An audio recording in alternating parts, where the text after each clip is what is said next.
Land فل site جسے کہتے ہیں، ہوں، تو یہ پھر اس کو بہت جلدی ختم کر دیتی ہے. تو اس کے لیے یہ بڑا ضروری ہے حکومتی. اچھا یہ میں بہرحال چیف منسٹر مریم نواز کو کریڈٹ بالکل. دوں گا کہ انہوں نے پہلی بار اس پر پابندی لگائی ہوں، کہ جو عام شاپر چلتا ہے پلاسٹک کا اس پر پابندی لگائی اور اسپیشل شاپر انٹروڈیوس کروانے کی کوشش کی. اب وہ کوشش کتنی کامیاب ہوتی ہے، کتنے لانگ ٹرم کے لیے ہوتی ہے، لیکن بہرحال انہوں نے یہ ایک انیشیٹو لیا کیونکہ یہ پلاسٹک آپ کی جگہ کو نگلتا جا رہا ہے، آپ کا جو ہے وہ ریسورسز ہوں، اس کو نگلتا جا رہا ہے. آپ دیکھیں اکثر میں یہ نوٹ کرتا ہوں کہ یہاں پر جو بھی کوڑا کرکٹ اٹھایا جاتا ہے اس میں سے 50% سے اباب حصہ پلاسٹک کا ہوتا ہے. بالکل ایسی ہے. یعنی کہ وہ روزانہ کی بنیاد پہ گھروں سے نکلنے والا جو کوڑا ہے اس کے لیے گورنمنٹ کہاں پھینکے گی، وہ تو پورے شہر کی جگہ سے نکلتا جائے گا اور پھر اس کا کوئی اس طرح سے الٹرنیٹ بھی نہیں ہے کہ اس کا کوئی مصرف ہو کہ آپ اس کو کسی یوز میں لے آئیں.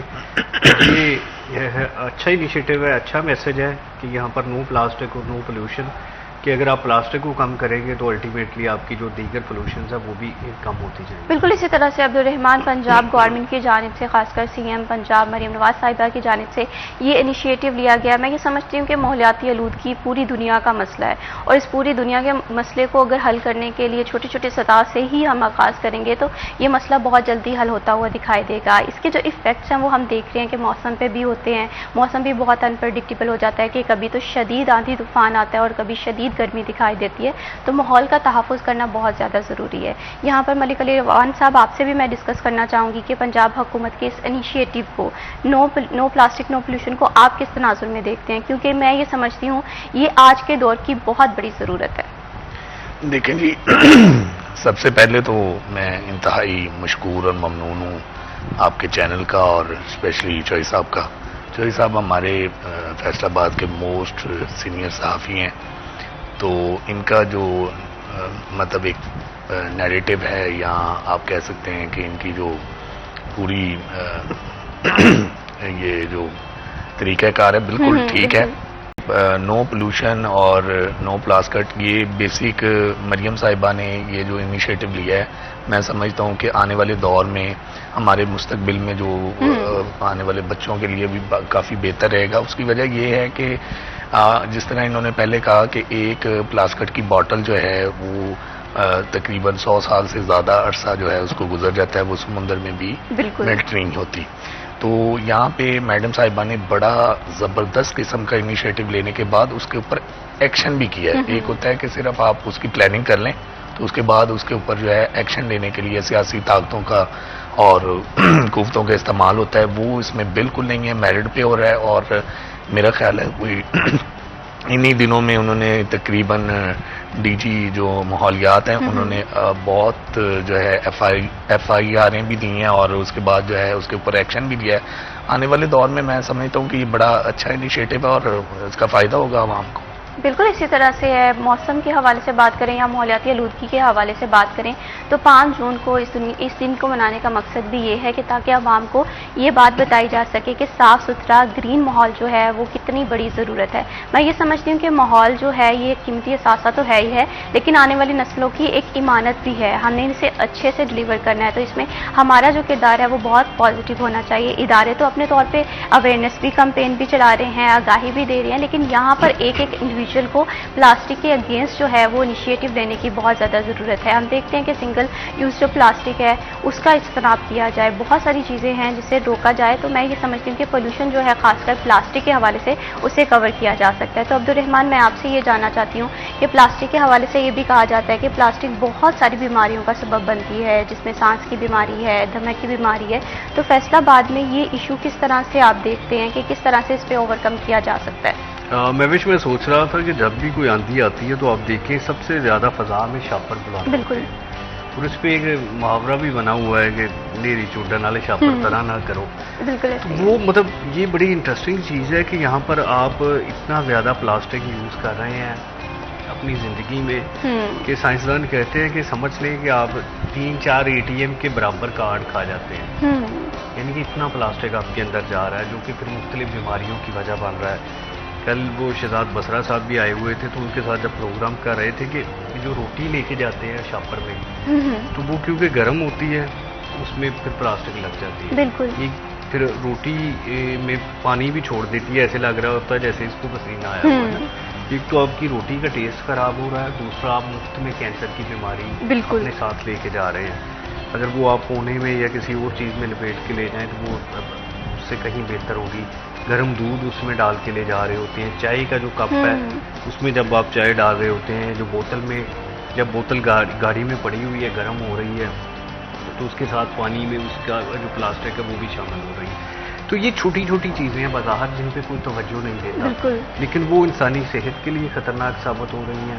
وہ دیگر جو جتنی بھی سمجھ لیں کہ میں جیسے پھر مثال دیتا ہوں مچھلیوں کے حوالے سے یا سمندری مخلوقات کے حوالے سے, ان کے لیے وہ زیادہ نقصان دہ ثابت ہو رہی ہے. اسی طرح سے اچھا پھر جو گھروں میں اکثر یہ شوقیہ لوگوں نے ڈوگ وغیرہ رکھے ہوتے ہیں, تو اکثر جب وہ ڈاکٹرز کے پاس جاتے ہیں کہ اس نے کوئی پلاسٹک کھا لیا, شاپر کھا لیا غلطی سے, تو وہ بڑی مشکل, میں نے کبھی نہیں کوئی بچتا دیکھا, کوئی پیٹ ہوتا ہے جو بلی کا بچہ یا دیگر, وہ ان کی موت ہو جاتی ہے. تو یہ اتنا خطرناک ہے, آپ اس سے اندازہ کر لیں کہ یہ اگر چلا جائے تو یہ کیونکہ حل نہیں ہوتا. باقی ہر چیز میدا ڈائجسٹ کر لیتا ہے, یہ ڈائجسٹ نہیں ہوتا, تو پھر اس صورت میں جو ہے وہ موت کی وجہ بن جاتا ہے. تو سیم یہ انسان کے لیے ہے کہ جتنی وہ نہ چاہتے ہوئے کسی شادی میں چلے جائیں جو پلاسٹک کا کپ استعمال ہو رہا ہے تو وہ اتنا خطرناک ہے, یا دیگر جتنی بھی وہ جس کو ہم کہتے ہیں ڈسپوزیبل پلیٹس یا کپ ہیں, تو یہ انتہائی خطرناک ہے. اس پہ پابندی ہونی چاہیے یا جرمانہ ہونا چاہیے جو کوئی یوز کرتا ہے. دیکھیں مینول جو چیزیں چل رہی ہیں شادی ہال میں یا مختلف ایونٹس میں وہ چلتی رہنی چاہیے. جو ڈسپوزیبل ہے اس سے پرہیز کرنا چاہیے, کیونکہ اس کا پھر بڑا مسئلہ بنتا ہے. اس میں پھر اس کا جو ری یوز ہے وہ اس سے بھی زیادہ خطرناک ہے. اور پھر کہا جاتا ہے کہ بہت سارا جو ہسپتالوں کا فضلہ یا دیگر چیزیں ہیں پلاسٹک ہوتی ہے ان سے یہ ری یوز کر کے اس کو بنایا جاتا ہے, تو پھر یہ اور زیادہ خطرناک ہو جاتا ہے. تو اس سے حکومتی سطح پر اس کا انیشیٹو لینا یہ بڑا اہم فیصلہ ہے, بڑا زبردست فیصلہ ہے. یہ بڑا دیر پا اس کے اثرات مرتب ہوں گے. پھر اس کو باقاعدہ ایک سلوگن کے ساتھ متعارف کروایا گیا. تو سارے سال میں اگر ماحولیات یا دیگر محکمے مل کر یہ ایکٹیویٹیز کرتے رہیں پلاسٹک کے خلاف, شاپر کے خلاف, دیگر اشیاء کے خلاف, تو دیکھیں گے گریجولی, جیسے پاکستان جب سے بنا ہے تب سے گریجولی چیزیں بڑھی ہیں نا, وہ گریجولی کم ہوں گی. ہر سال لوگوں میں تھوڑا شعور بھی آئے گا, لوگوں کو جرمانے کا خوف بھی ہوگا. دو چیزیں ہوتی ہیں, پھر لوگوں کو جب شعور آ جاتا ہے لوگ خود کم کر دیتے ہیں, جرمانے کا خوف ہو پھر اور کم ہو جاتے ہیں. تو یہ آہستہ آہستہ کم ہو جائے گا. تاہم یہ جب تک محکمہ ماحولیات کی سطح پہ, دیگر محکموں کی سطح پہ, حکومتی سطح پہ اس کو ٹھیک ہے واسٹ کمپین کی صورت میں نہیں چلایا جائے گا, ایڈورٹائزمنٹ کی صورت میں نہیں چلایا جائے گا کہ جہاں پہ لوگوں کو اندازہ ہو جائے کہ یہ چیز نقصان دہ ہے. بعض اوقات میں نے دیکھا ہے کہ یہ جو دھواں چھوڑتی گاڑیاں جا رہی ہوتی ہیں تو جب ان کے چالان کرتے ہیں تو ان کے ڈرائیوروں کو اندازہ نہیں ہوتا کہ وہ کتنا نقصان کر رہے ہیں, اور ان کی وجہ سے اسموگ پیدا ہو جائے گی کل کو نا. یہی ہوتی ہے وجوہات. ہوا میں مٹی اڑتی ہے, دھواں اڑتا ہے, دیگر زراعت اڑتے ہیں, تو پھر جب اوپر سے فوگ آتی ہے تو پھر وہ اسموگ کی وجہ بنتی ہے اور لوگوں کی صحت کے ساتھ بالکل اسی طرح سے ہم دیکھتے ہیں کہ جیسے موسم چینج ہوتا ہے تو اسموگ کا بھی خدشہ ہو جاتا ہے, اور پلاسٹک جو ہے وہ بہت ساری بیماریوں کا بھی سبب بنتی ہے. جیسے پلاسٹک ہم جلا دیتے ہیں, سانس کی بیماری, دمے کی, تو پلاسٹک کو جو ہے پلاسٹک کے استعمال سے ہمیں روکنا ہے ایک دوسرے کو. تو ابھی وقت ہو ایک چھوٹی سی بریک کا, آپ نے کہیں نہیں جانا, ہمارے ساتھ رہیے.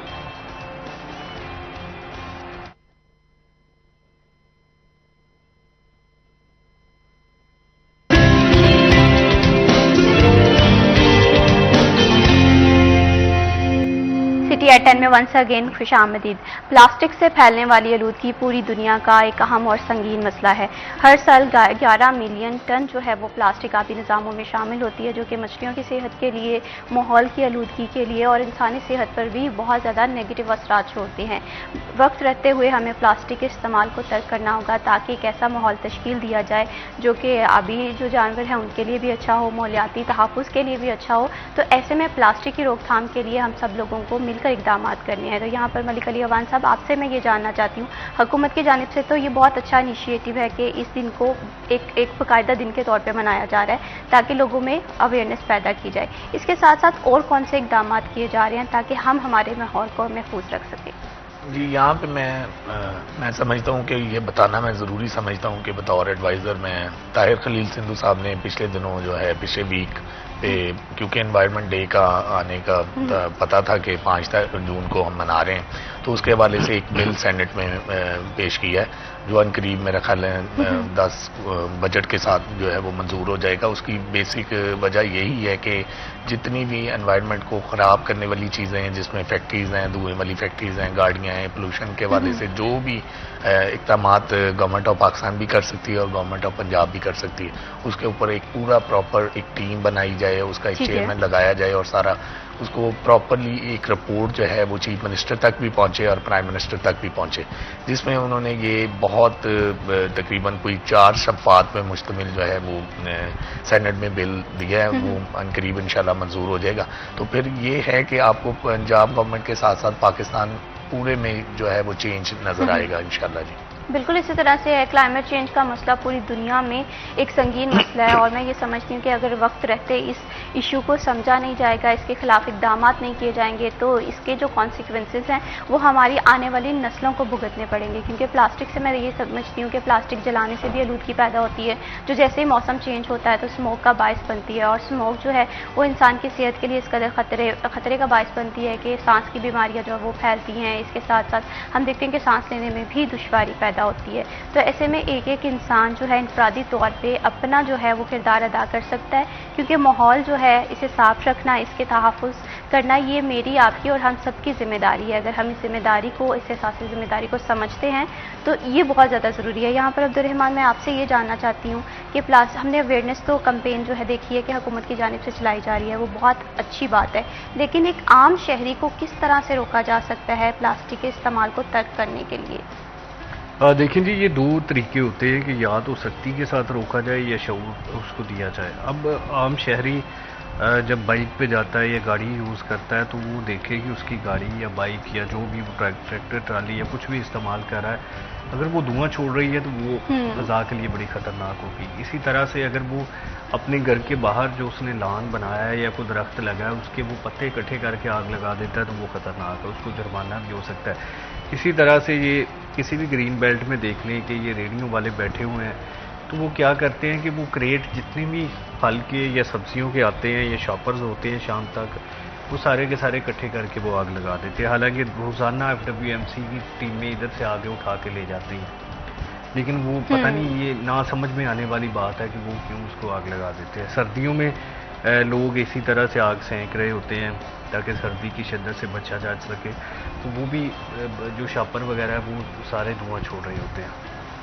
تو یہ لوگوں کو انڈیویجول سطح پہ بتانا، ان کو جرمانے کرنا، یہ بھی بڑا ضروری ہے۔ اس کے ساتھ ساتھ جو کلیکٹیو سطح پہ کہ جیسے جو فیکٹریاں دھواں چھوڑ رہی ہیں ان کے خلاف کارروائی ہونی چاہیے، کیونکہ شاید وہ لوگ مل کے بھی اتنا دھواں نہیں پیدا کر رہے جتنا وہ فیکٹری سے 24 گھنٹے فیکٹری چل رہی ہے تو اس سے ہو رہا ہے۔ پھر جو فیکٹریاں بغیر ٹریٹمنٹ کے پانی پھینک رہی ہیں سیم نالوں میں، وہ پانی پھر آگے جا کے فصلوں کا حصہ بنتا ہے، تو وہ اتنا ہی نقصان دہ ہے انسان کے لیے بھی، جو ہے وہ آبی آلودگی بھی اس سے بڑھتی ہے، جو سمندری حیات ہے اس کے لیے بھی خطرناک ہے۔ تو اسی طرح سے پھر تیسرے نمبر پر میں بات کروں گا کہ فیصل آباد جیسے شہر کا مسئلہ سب سے بڑا پبلک ٹرانسپورٹ ہے۔ بالکل، حکومت کہتی ہے کہ 160 ارب روپے منظور کیے ہیں، یہ بھی بڑی بات ہے۔ میں پھر مریم نواز صاحبہ چیف منسٹر کے ویژن کی داد دوں گا کہ بڑی بات ہے کہ فیصل آباد کا خیال آیا کہ یہاں پر الیکٹرک بسیں یا اس کے علاوہ جو میٹرو بسیں ہیں وہ انٹروڈیوس کروائی جا رہی ہیں۔ دیکھیں ایک بس میں 70-80 بندے بیٹھتے ہیں،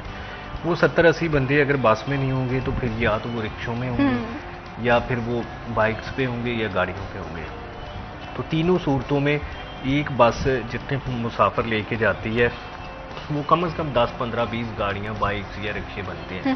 تو پھر اگر 100-200 بسیں چلے گی تو یقیناً اس سے بھی بڑی آلودگی کم ہوگی۔ پھر جو الیکٹرک بسز ہیں ان کو تو کہا ہی ماحول دوست بسیں جاتا ہے نا، تو وہ پھر اور زیادہ جو ہے وہ اچھی چیز ہوگی سردیوں میں، گرمیوں میں، اسکولوں میں۔ یہ دیکھیں جتنا رش ہوتا ہے۔ اچھا، اس میں بھی سروے ہوا تھا کہ جو ٹریفک سگنل کے پاس گاڑی کھڑی ہوتی ہے، جب اشارہ کھلنا ہوتا ہے تو تب ہر بندہ اپنے ریس پہ پاؤں دے رہا ہوتا ہے، اور وہاں پہ جتنی ٹریفک سگنلز کے پاس آلودگی ہے اتنی کہیں اور نہیں ہوتی۔